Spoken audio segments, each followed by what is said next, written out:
রাজ্যে ফিরে এসে জটিলার হাত থেকে প্রজাদের বাঁচালো রূপমতি। সম্পূর্ণটা জানতে ভিডিওটা প্রথম থেকে দেখতে থাকুন। গল্পের শুরুতে দেখা যাচ্ছে রূপমতি তো নিজের রাজ্যে এসে নিজের রাজ্যের এই অবস্থা দেখে একদমই অবাক। বলছে, এ কি অবস্থা আমার এই রাজ্যের! এমন শস্য শ্যামলা রাজ্যকে জটিলা এ কি অবস্থা করে দিয়েছে!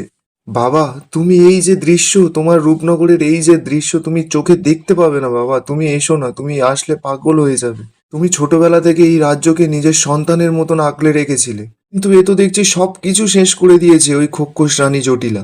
অরু তখন রূপের কাছে এসে বলছে, রূপ, আমি জানি তোর খুব কষ্ট হচ্ছে, আমি জানি তুই খুব কষ্ট পাচ্ছিস, তোর এই চোখের জল লোকাতে হবে না রে। আর আমি চাই তোর এই চোখের জল আগুনে পরিণত হয়ে উঠুক। আমি জানি রূপ, তুই পারবি। ওই জটিলা আমাদের রাজ্যবাসীকে যত না কষ্ট দিয়েছে, তুই ওকে তার দ্বিগুণ কষ্ট দিবি। দেবদত্ত তখন জটিলাকে সাহস দিচ্ছে আর বলছে, আপনি এরকমভাবে ভেঙে পড়লে হবে না।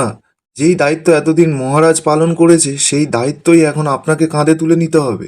রূপ বলছে, আমার না এখন কিচ্ছু ভালো লাগছে না, তোমরা সবাই এখান থেকে এখন চলে যাও। অভিরাজ তখনই রূপকে কাছে টেনে নিয়ে বলছে, সবাই যদি আপনাকে ছেড়ে চলে যায়ও, কিন্তু আমি আপনাকে ছেড়ে কিছুতেই যাব না। মহারাজকে যে আমি কথা দিয়েছি আপনাকে আগলে রাখবো, আর এই দেবদত্ত যখন কাউকে কোনো কথা দেয় না, সেই কথা কিন্তু পালন করে। আপনি না চাইলেও না আমি আপনার সাথে যাব, আর আজীবন আমি আপনার সঙ্গেই থাকবো, আপনি তাদের চান বা না চান। রূপ তখন কথাগুলো শুনে মনে মনে বলছে, সত্যিই তো এই ব্যাধের ছেলে সব সময় তো আমার বিপদে থেকেছে, সব সময় আমার পাশে পাশে থাকছে। ওর যদি সত্যিই ওর ব্যাধ রাজ্যে আমাকে নিয়ে গিয়ে শাস্তি দেওয়ারই থাকতো, তাহলে কি ও আমাকে বারবার রক্ষা করতো? তবে কি আমিই ওকে চিনতে ভুল করলাম?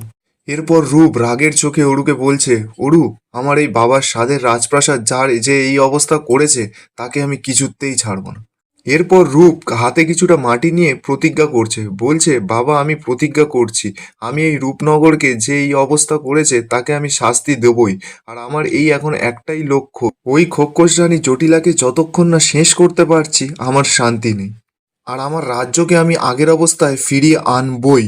দেবদত্ত তখন কথাগুলো শুনে মনে মনে বলছে, রাজকন্যা, আপনি একা নয়, আমিও আপনার সঙ্গেই আছি। অপরদিকে জটিলা ঘুমিয়ে ঘুমিয়ে স্বপ্ন দেখছে যে রূপমতি ওকে ছুরি দিয়ে মারতে আসছে। সেই স্বপ্ন দেখে তখনই জটিলার ঘুম ভেঙে যায় আর বলছে, এ আমি কি স্বপ্ন দেখলাম! আর স্বপ্ন তো আমি দেখার কথা না, স্বপ্ন তো মানুষরা দেখে, আমি তো স্বপ্ন কেন দেখছি? লতা তখন জটিলাকে বলছে, ওই দেখুন লাউ বুড়ির সেই সোনার কাঠি কেমন জলজল করে উঠছে। আপনি এটা নিয়ে এসেছেন বলে আপনার সাথে এরকম হচ্ছে না তো? জটিলা তখন ভয় পেয়ে বলছে, হ্যাঁ হতে পারে, ওই খুনখুনি বুড়ির দিয়ে কোনো বিশ্বাস নেই, ওই হয়তো এই সোনার কাঠিতে কিছু করে রেখেছে। আমি বলেছিলাম ওই সোনার কাঠি আমি নদীতে ভাসিয়ে দেব, কিন্তু আমি তো নদীতে ভাসাইনি, আমি তো ওটাকে আমার সঙ্গে করে এনেছি, তাই জন্যই বোধহয় আমার সঙ্গে এসব হচ্ছে। অপরদিকে রূপ আর তার সঙ্গীরা যখন রাজপ্রাসাদের মধ্যে ঢুকতে যাবে, তখনই তারা দেখে যে জটিলার লোকেরা রাজ্যের প্রজাদের ওপর খুব অত্যাচার করছে, ভারী ভারী পাথর তাদের দিয়ে বওয়াচ্ছে। সেগুলো দেখে রূপ মনে মনে বলছে, কি অবস্থা, এরা কারা, আর এরা এদেরকে এরকম ভাবে মারছে কেন, আর চাবুক দিয়ে মারছে, এদের তো লাগছে, আর পাথরগুলো এদেরকে দিয়ে বওয়াচ্ছে কেন? দেবদত্ত তখন বলছে, তাহলে তো আমাদের এই দিক দিয়ে প্রাসাদে প্রবেশ করলে হবে না, আমাদের তাহলে উল্টো দিক দিয়ে প্রাসাদে প্রবেশ করতে হবে। তখনই দেখা যায় খোক্ষসরা একজন বয়স্ক মানুষকে ধরে খুব মারছে। তখনই রূপ সেই বয়স্ক মানুষটাকে দেখে বলছে, আমি তো এনাকে চিনি, আমাকে এক্ষুনি এনাকে বাঁচাতে হবে। অরু বলছে, তুই কি পাগলামো করছিস, এক্ষুনি যদি তুই ওখানে যাস ওই খোক্ষসরা তোকেও মেরে ফেলবে।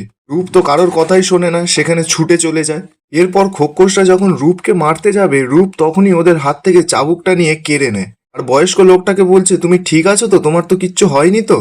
বয়স্ক লোকটা তো রূপমতিকে দেখে চিনতে পারে আর বলছে, রাজকন্যা তুমি!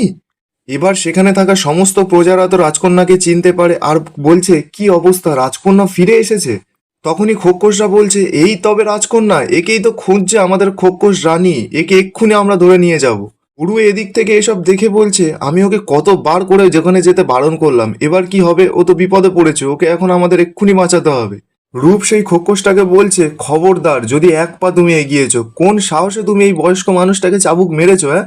এরপর খোক্ষসরা রূপের হাত ধরে বলছে, তুমি এখন আমাদের কাছে বন্দি, এবার তুমি দেখতে পাবে আমাদের রানী জটিলা তোমার কি অবস্থা করে। দেবদত্ত সেসব দেখে এবার রেগেমেগে বলছে, এই খোক্ষসরা নিজের সীমা অতিক্রম করে ফেলেছে, এবার ওদের আমার হাতে মৃত্যু।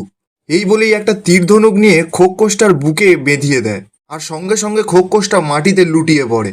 খোকসটা তখন কাঁদতে কাঁদতে বলছে জল আছে জল, আমি জল খাবো। তখন প্রজারা সেসব কাণ্ড দেখে বলছে এই বাবা খোকস মেরেছে, খোকস মেরেছে। তখন সেখানে থাকা সেই বয়স্ক লোকটা রূপকে বলছে তুমি পালাও এখান থেকে, তুমি কেন এই রাজ্যে ফিরে এলে, তুমি এখান থেকে পালাও, খোকসটা তা নাহলে তোমাকে শেষ করে ফেলবে। এই বলে রাজ্যের সকলে পালিয়ে যায় সেখান থেকে। অভিরাজ তখন দেবদত্তকে বলছে তাড়াতাড়ি এটাকে পুরো শেষ করো, তা নাহলে অন্য খোকসরাও এখানে চলে আসবে। তখনই যখন দেবদত্ত খোকসটাকে পুরো শেষ করতে যাবে, রূপ তখনই এসে দেবদত্তের সামনে এসে দাঁড়ায় আর বলছে তুমি এই খোকসটাকে মেরো না, ও এখন আহত, এ এখন আমাদের ছেড়ে দেওয়া উচিত, ও এখন আমাদের কাছে শরণাগত। আর আমার বাবা বলতেন যে আমাদের কাছে শরণাগত হয় তাকে কখনো মারতে নেই, তাকে ছেড়ে দিতে হয়। আর এই খোকস তো শুধুমাত্র জটিলার হুকুম পালন করছে, এ তো আমাদের নিজেভাবে মারতে আসেনি, তাই জন্য আমার ওদেরকে এখন ছেড়ে দেওয়া উচিত। ওকে যদি আমরা এই অবস্থায় না মেরে ছেড়ে চলেও যাই, ও কিন্তু আমাদের এই আহত অবস্থায় ধরতে পারবে না। তখন দেবদত্ত তো খুব রেগে যায়, রেগে গিয়ে বলছে আপনি কিন্তু জটিলার বিরুদ্ধে যুদ্ধে নেমেছেন রূপমতি, আপনি যদি এইভাবে সবাইকে ছেড়ে দেন তাহলে কিন্তু আপনি এই যুদ্ধে হেরে যাবেন।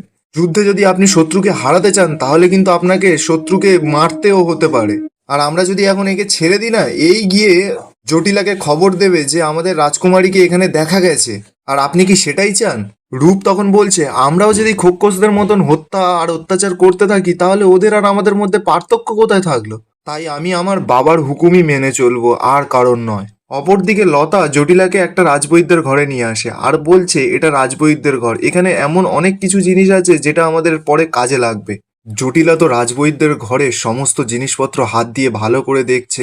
এবার সেখানে থাকে একটা পাত্রে তরল লাগা ছিল, সেই তরলে যখনই সেই জটিলা হাত দিতে যাবে তখনই লতা এসে বলছে দাঁড়ান, সাবধান, তুমি যে কোনো জিনিসে হাত দিও না, যা জিনিসে হাত দেওয়ার আমি দেবো।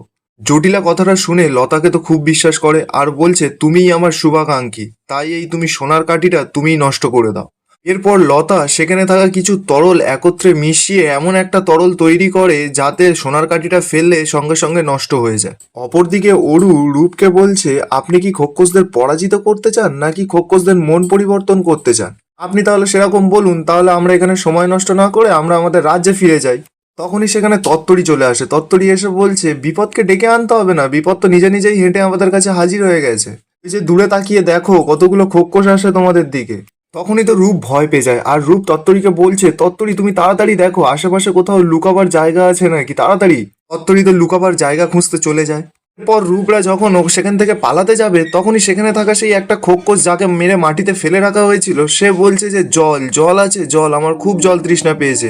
তখনই রূপ সেই কথাটা শুনে বলছে দাঁড়াও, তোমার জল তৃষ্ণা পেয়েছে, আমি এক্ষুনি এনে দিচ্ছি। দেবদত্ত তখন রেগে মেগে বলছে কি করছেন আপনি, এটা কি ঠিক করছেন? আপনি আগে নিজেকে রক্ষা করুন, তারপরে তো ওদেরকে রক্ষা করবেন।